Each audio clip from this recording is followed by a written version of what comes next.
Hi everyone, I'm Shira from Adelante and today we'll learn how to create and use macros. Let's dive in. Let's begin with how to use a macro. On the bottom we have the Apply Macro button.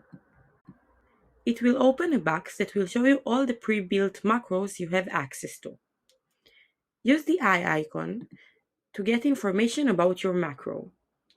Here you can see all the fields that will be changed with the macro, status is solved for example, and here you can see the public or internal response.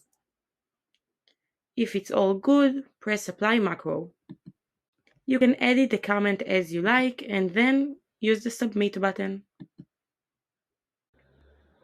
Now let's learn how to create a new macro. On the Admin Center, choose Macros under Workspaces. Here you can see all the active macros at the moment and also the inactive ones.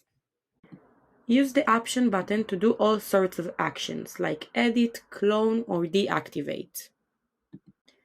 On the usage column, you can see how many times the macro has been used for the past week. Press Add Macro to create a new one. Give a name to your new macro. I'll call it Shipment Delay. Write a short description for your macro. And decide who has access to it. All agents, agents in a group, or only you. Now let's add actions. The first action I'll add is Status Solved. Now let's add a reply. Comment or description. Now you can write a relevant response to your macro.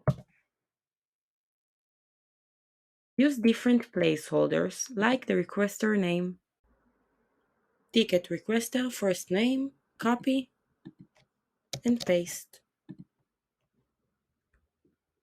When you're done, hit the create button. Now you can see your new macro here on the active list. We've reached the end of this lesson. I hope you got all the information you need to start working with macros. Thank you for watching.